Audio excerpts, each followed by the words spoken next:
Ladies and gentlemen, here we are again. Another week has flown past, and I've got my my friend, colleague, and inspirational. What would I say? He's just a spark of energy. So sometimes he just boosts me up. So I'm really pleased to have you again, Steve. Yeah, looking for somebody behind my shoulders. No, it's you I'm talking about, mate. And I really. How are you? Good afternoon. I'm actually looking forward to these now because Monday seems to be happy now with all this news about vaccines. So we got happy Mondays. The happy Mondays. Let's see if we can get 3 in a row, Chris. Make another happy Monday this week.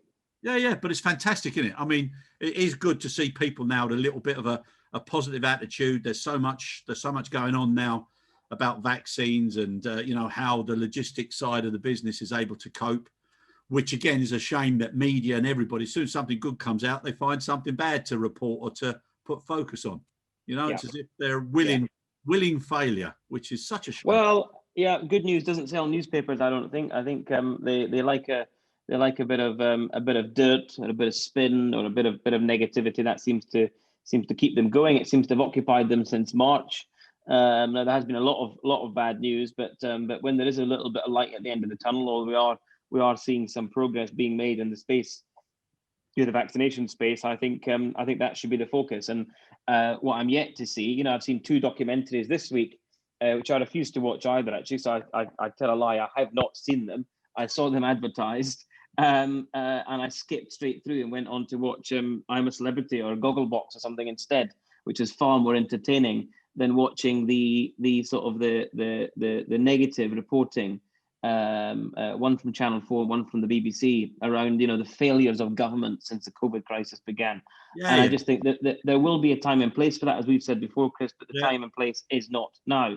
What I'd much rather have seen was the BBC and Channel 4 going out and engaging with the public and engaging with business and industry and asking them what they believe the sort of the spin-off effects are of the announcement of these 2 vaccines in the last 2 weeks. And how they believe this might help improve business. What support would these businesses then need to kind of get back up and running? What do they need to then do in terms of facilities and properties and fixtures and fittings to get themselves reopen again, ready for the public when business returns? Instead, we see more negativity, more sort of dirt being pushed our way, and more sort of the government being downtrodden. And I'm saying it's not unique to this country in the UK. It seems to be a common trait by this media. I don't think there's many people that would like to have swapped shoes with them when it was all going, and it was all coming absolutely down. No matter what they do, they're not going to please everyone. Damned if they do and damned if they don't. Yeah, absolutely. And look, I'm not here to sit and defend any government, and I think it's fair to say that you and I have never done that since we began this series of podcasts, Chris, in March. I was going to say last year. It feels like March last year. It's certainly been going many more weeks than you had convinced me to do. But when we started this, I think we've tried to present a level and fair view on action or lack thereof. It's not, we're not here to be sycophants. We're here to sort of discuss the issues of the day and how they affect people, and more critically how they affect our industry. Yeah, and how to try and maintain as much positivity as possible and care. And it really is a shame when people try and do something good, or and so many people knock it. I'll tell you something else. You're talking about the telly. I watched the first couple of The Crown, series 4. I'm going mad. Like Kathy says to me, "What's the matter with you?" I said, "How can they be so do you know what I'm saying? They're really giving the royal family a bad steer, everything terrible. Even poor old Maggie, who I thought the world of. Do you know what I mean? I just find why everybody want to make other people look stupid or dim and dopey, and I think it's just such a shame. One thing that I do hope when people watch that series, I have to confess I have finished season 4 already. So have you? I've gone right through to episode 10. So I won't spoil it for you. But one thing I do hope is that people don't castigate those that are still alive in those kind of programs, where the over dramatization of events has been made to sell television and endear it to the viewers. but actually people can use their own noodles, of which some lack more than others. But people should use their own common sense and capability to sort of dissect fact from fiction. Yeah, but like I say, it's like everything in the world, I'm hoping that that'll, at least some part of it will change as we come out of this, because it's madness. It's madness that there's always something down. Instead of the trouble is when people are sitting on furlough, or they're sadly being made redundant, Chris, or terminated from their jobs because of the pandemic, then they have things like the Crown to turn to keep them occupied during the day. Because I suspect that the television and the film studios have done quite well out of COVID, particularly Netflix. I would have thought.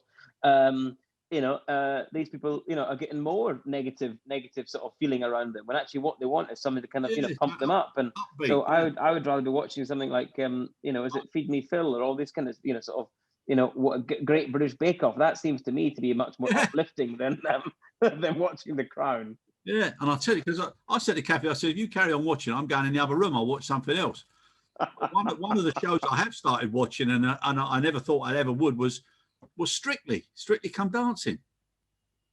Fabulous. Fabulous. It's really absolutely good. Yeah. You sound like Anton there. The stand. I have been known to watch Strictly now and then, Chris. Yes. Yeah. Oh, mate, I love it. It is a Saturday night fixture in my diary. Yeah, no, I think it's superb. Listen, I heard you do a bit of dancing yourself, do you, Chris? Steve, let me tell you, anybody who knows me, dancing is not my speciality. I don't mind having a go, but it's not pretty to watch, mate. Have a go at most things, but dancing. Yeah, I'd like to see that, Chris. If they did a non-celebrity version, we should try and get you on there. Right? Yeah, I wouldn't last long. Anyway, shall we turn to the events of the week? Yes. Now listen, and I heard a nice saying. I heard this saying about all the vaccines. I can't remember who it is. It'll come to me. But if the cavalry is on the way, it doesn't mean you stop shooting. It was about the masks, So even though this is coming, it brings to mind those stories where you see about the last person getting killed at the end of a war. When things are so close, this is now when people should still be, looking after and caring about each other. So very, very important. Anyhow, back to the vaccines. So really good, positive news. So each week we've gone from deep frozen to as expected to now the potential of more robust. So people are now choosing what they're doing. And then we've seen during the week, we've seen Menzies in Budapest with the Russian Sputnik 5. So they were showing how well they handled that. And then we've looked at Swissport in Brussels. Sorry, Chris, pardon my ignorance. You have to talk about Sputnik 5. What is Sputnik 5? It's a Russian vaccine. Right. Okay, it's a Russian vaccine. So not saying any more there. Has it been through Portendown Defence Research Laboratory yet? No. It's anyhow, but whatever it is, good on them. It's brilliant. All right. Then we got Brussels, where the media were invited in to see, how Swissport and Brussels Cargo were handling the vaccines, etc. So it's an interesting thing now. Everybody's starting to get interested and focused on how it's going to be distributed. So as an industry, we need to come together now and make sure that we don't have anything going wrong in any part of the industry, because if something goes wrong in one part, we're all part of that same particular focus and under the magnifying glass. So it's important that everybody does the right thing. IATA have now just issued some guidelines. So I was reading through them last night, which is pretty good. And obviously, I'm not sure about what you think, but the more people start to share positive handling practices, anything that they find out that needs to be made aware, the more they share, I think the better it's going to be. Well, again, I think it comes back to what we've been saying is this, as we've gone from, crisis to care, as this, pandemic has gone on and for much longer than anyone would have expected or wanted. I think you have seen, what where people are trying to sort of do things in isolation in their own little verticals or their own business or for their own benefit and own good. It's actually that widening across to whole of airport approach, and then regional approach, or membership organizations, IATA, ACI. I think we've seen it, Chris, go from sort of minnow to this sort of much more macro level engagement, and I think that will continue in this space, because some of the examples we've seen where people have been working rather well and collaboratively together, actually are starting to develop some good outcomes. So you look at some of the airlines, for example. I know you wanted to touch on some of the test capability, or the testing that's been introduced in the US, North America, into the UK. That's as a result of government working with the laboratories, working with the airports, working with the airlines, working with the tech provider, working with the arrival government and the arrival station or arrival ports to make that happen. So that's allowed IAG, and I think it's United, the one that you United Safe Trial, earlier. And IAG are doing something similar with American and British Airways from the East Coast of the US into Heathrow. That is through collaboration, and that's where these results will reap the largest reward.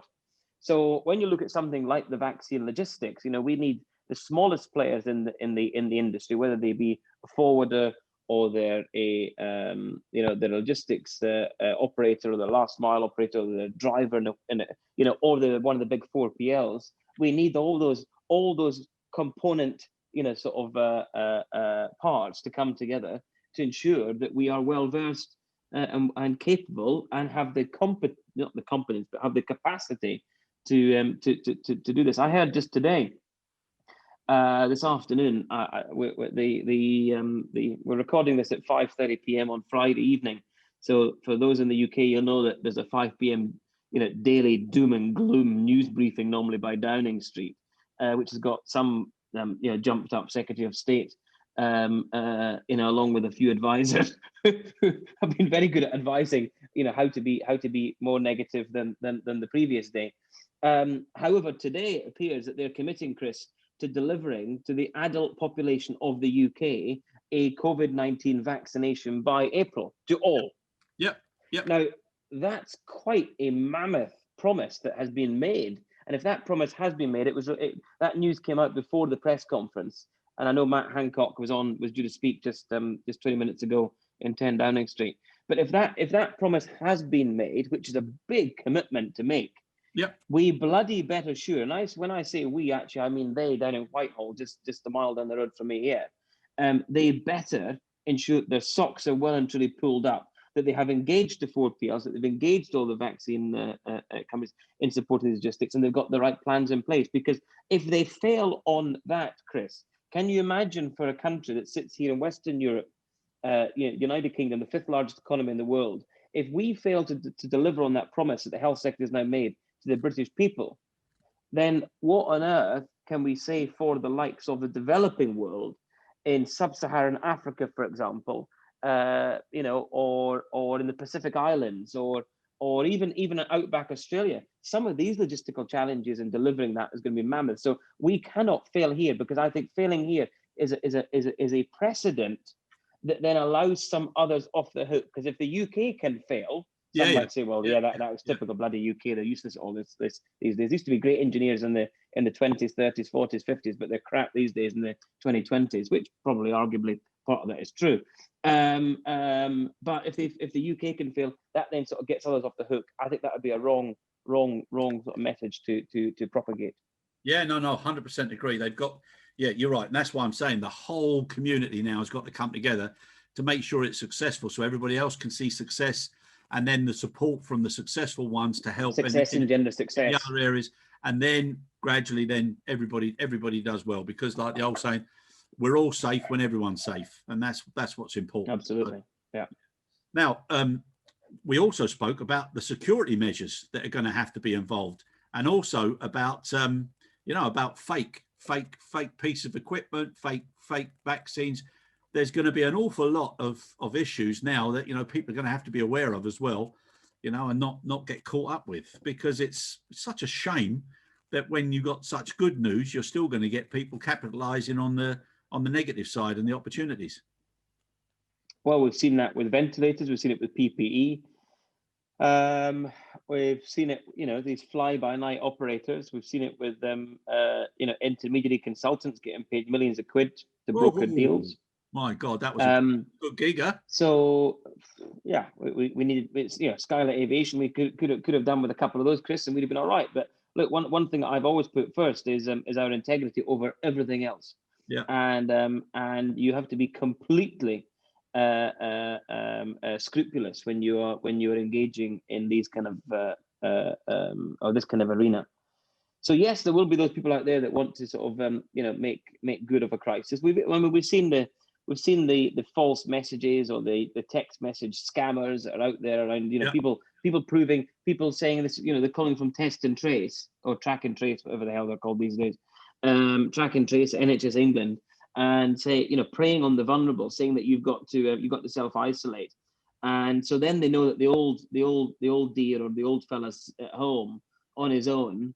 And then the fellas go around and strike them for I mean, those things have been happening. I mean, I cannot believe that those I don't know if they're called humans, but I guess they are human of some sort. But that we have to share an earth with those people, Chris. It is unbearable to think that these people would prey on the vulnerable at such a time. And so I'm sure there will be people trying to make vaccines and pretend that they are. And it might just be a saline thing, and it might be harmless, relatively so. Or it could be something pretty bloody dangerous that these people are putting out there. So, as well as the cold chain for the Pfizer BioNTech vaccine, which is much more challenging than the AstraZeneca Oxford requirements, I think, from what I understand in my simple layman's terms, is that the security chain, for want of a better term, requirements are just as onerous, if not more so.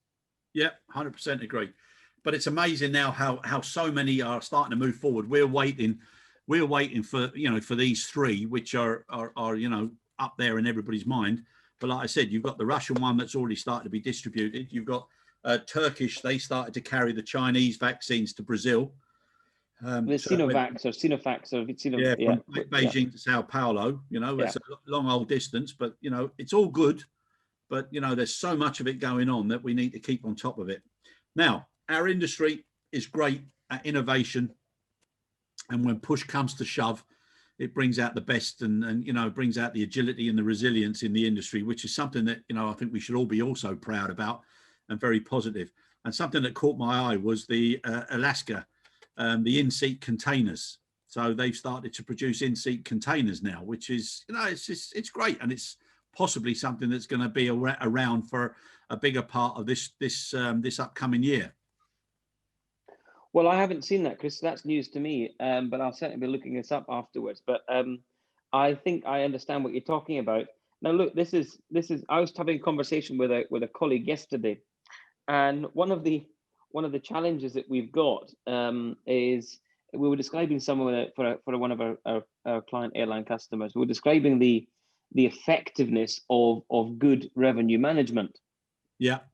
And the challenge in revenue management is you only really need revenue management when you've got real kind of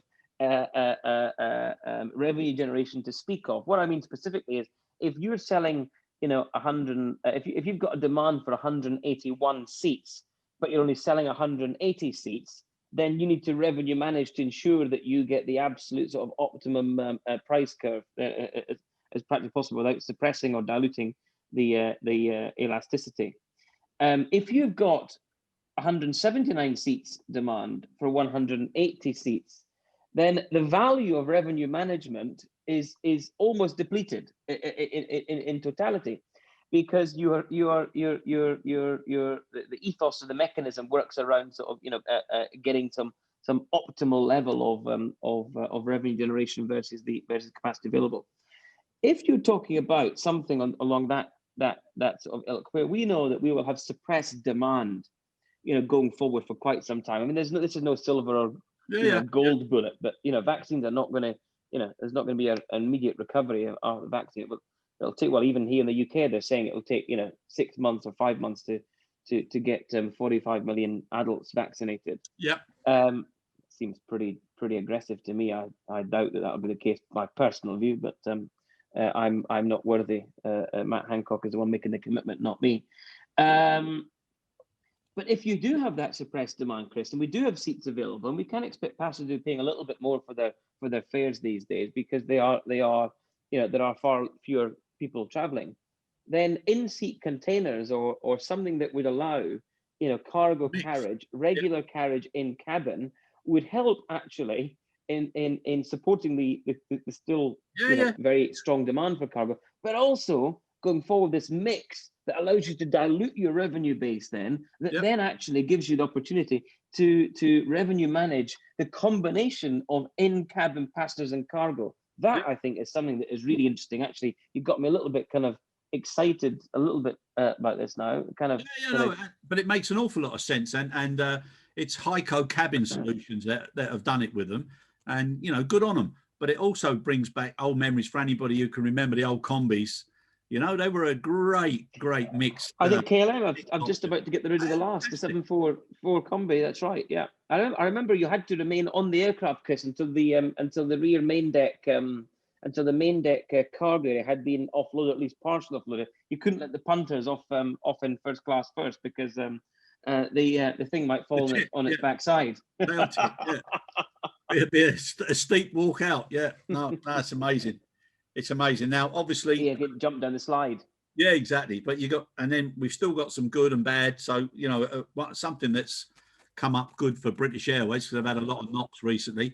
But the benefits from the reduction in the Air Europa purchase price, so that's in the region of about 400 million euros. So that's something that's going to help. Well, I was amazed that British Airways stroke IAG had agreed to pay €1 billion for Air Europa at the outset.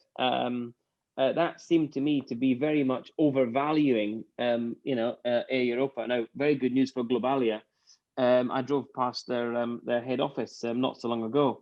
But look, very interesting and not surprising. But curious that IAG are still continuing with that purchase, given all of the other impacts that they've got going on. Of course, that's a good thing, I think. I mean, consolidation, I suspect we'll see more consolidation as we're going forward, particularly in Asia. I suspect there might be a bit more consolidation in Europe, but particularly in Asia, I think there's a lot more to happen there, Chris. Yeah. But moreover, it kind of opens the door to a little bit more challenge, I suspect, from particularly the Spanish trade unions, members who are employees of Iberia, and also the British Airways trade unions who are the UK trade unions are members, employees of British Airways. Questioning why they're spending such money on that, but that'll be interesting to hear. But no surprise there, given the state of the market. And actually, if you've got a couple of quid, there's a few interesting stocks around to throw some money into. One of them, of course, was IAG that has rallied recently, and I suspect EasyJet, Ryanair will follow suit. Yeah, EasyJet. Yeah, I mean, it's a shame about the first time in 25 years. Getting a loss, but I think they're definitely a good punt. Look, EasyJet. I mean, sad. I mean, I worked at EasyJet for a number of years, Chris. I think I did 5 or 6 years at EasyJet. And those sort of eagle-eyed viewers on the YouTube will see there's a conspicuously placed EasyJet aircraft just behind my left shoulder here. I've swapped out the usual Cebu Pacific or Caribbean Airlines aircraft for an EasyJet aircraft today for a better purpose. No, I feel very sad for EasyJet. I mean, first time in their 25-year history, they just celebrated their 25-year anniversary earlier this month, Chris. I think it was the 6th, or maybe it was the 10th of November. That's terrible. I should remember the date. But anyway, very recently, EasyJet celebrated as recently as 2 weeks ago their 25th anniversary, and then to announce a £1.27 billion loss for the full financial year, the first time in their history, is difficult. But look, not unexpected. They're taking all the right actions. I think there's a long way to go still in terms of solving some of the right sizing. Some of the shaping work may have been done, but still right sizing the organization, from what I understand. But depending on how that demand curve returns back, we shall see. No, I think it will return back quick. I think when you've seen what happened the last couple of Mondays and the way the stock market's rebounded, as soon as the vaccines come out and people start to feel confident, everybody is going to want to catch up what they feel they've missed out on and what they should have done and what they didn't do. So I think it's gonna, it's gonna go crazy. And the boys in orange, I remember sitting in the aisle next to his lordship with the orange socks once, and he kept looking at me, and I had a couple of bananas, and I ended up giving him half a banana. So I was thinking one day I'd have to ask him, does he ever remember the man with the bananas? Who was the man with the orange socks? Stelios. Oh, yeah. No, he's not a lordship. He's knight of the realm, Chris. Yeah, but anybody who can brazenly wear those bright orange socks and cross his leg over into the aisle, he's, as far as I think if you spoke to East cabin crew, they all wore a type of his lord and ladyship. Then they all wore orange at one stage. No, but he was all right. It's got nothing to do with what sort of recognition or knighthoods or OBEs or CBEs he's got, but he was all right. I remember having a good chat with him. And I don't know whether it was just my good company or it was. It must have been Chris. I think he's deteriorated as he's matured. My personal view. Well, thank you for that. So the next time I bump into him, I'll let him know what Stephen thinks. You need to be in Monaco to do that. I'm sure he doesn't bless these shores with his presence very often nowadays, Chris. Yeah. No. Something to do with HMRC. Yeah, and moaning about the shares. Now, as far as the 737 MAX being great news, cleared for flying again after 20 months. It's interesting though. So many people since that came out, they said to me, "That's great news, really good for Boeing, good for the industry, but would you fly on it?" What's your answer? That's what they were asking me. Yeah. So what is your answer? Because would you fly on it?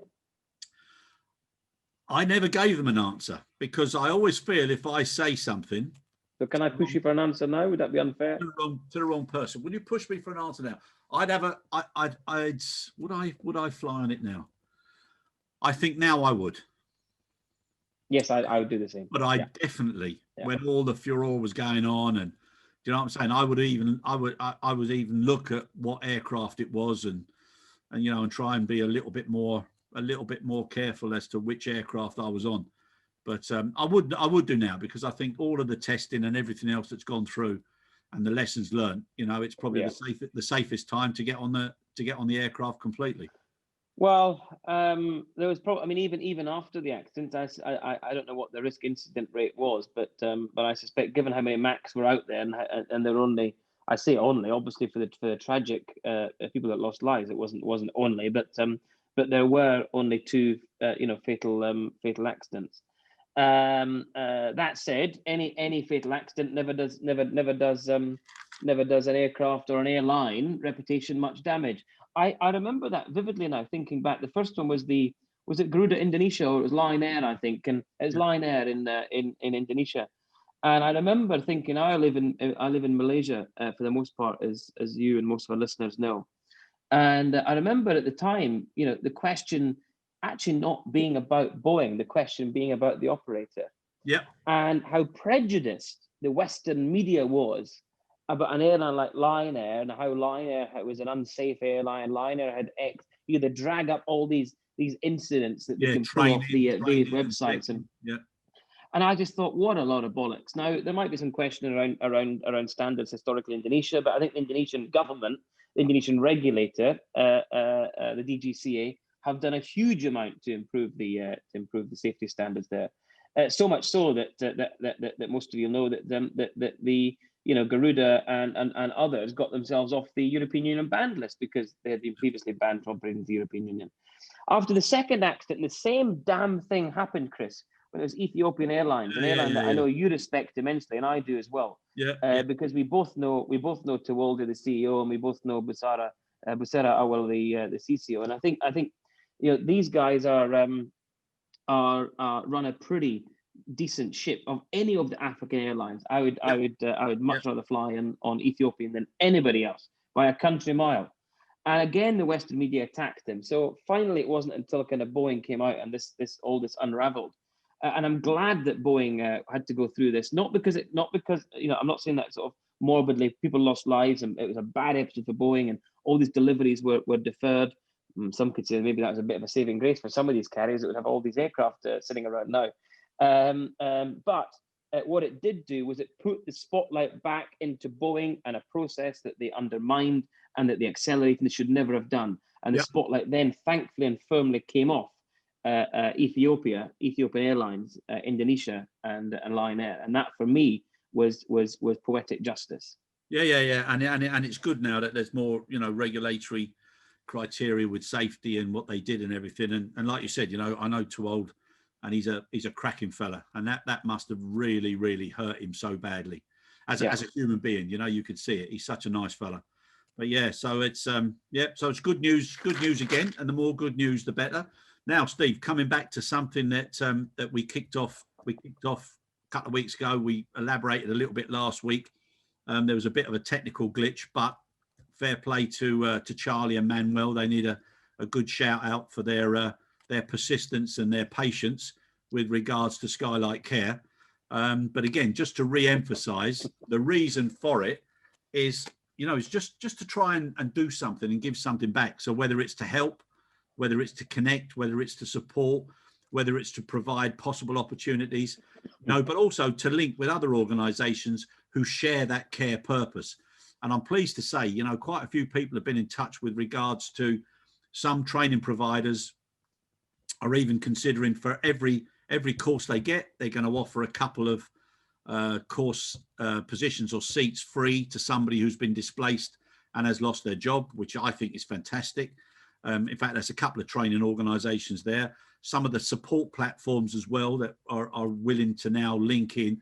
So hopefully, as it develops a little bit further, it's for no other purpose, and like we both said, even if one person gets help out of this and manages to do something that they never thought they could, would, or should, it'll have been worthwhile. Well, yeah, no, absolutely. And that's we didn't do this for any recognition, but I think you're absolutely right to recognise Charlie and Manuel, who have really helped us. So it's really sort of putting this together. I think the response that we've had, Chris, has been overwhelming. I was quite pleasantly surprised by the amount of people that have sort of signed up to be a part of this process.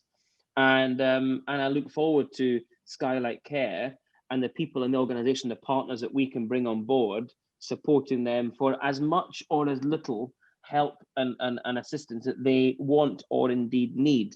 Yep. It's not for us to impose ourselves on anybody, but certainly in terms of having those conversations, we'll be reaching out to them in the course of the next week and starting that dialogue to understand, what it is that they are looking for from an organisation like Skylight Care. But no, I've been really quite chuffed with the response today. And if there is anybody else that wants to find out more, we haven't yet fully launched the website, as you will have seen, but there's a couple of holding pages there. And for those that have signed up already, we'll be getting some information out to you next week. But it's skylightcare.com. That's Skylight CAIR.com. You can log on there and register your details, and we'll be in touch. And we'll be in touch with you ASAP.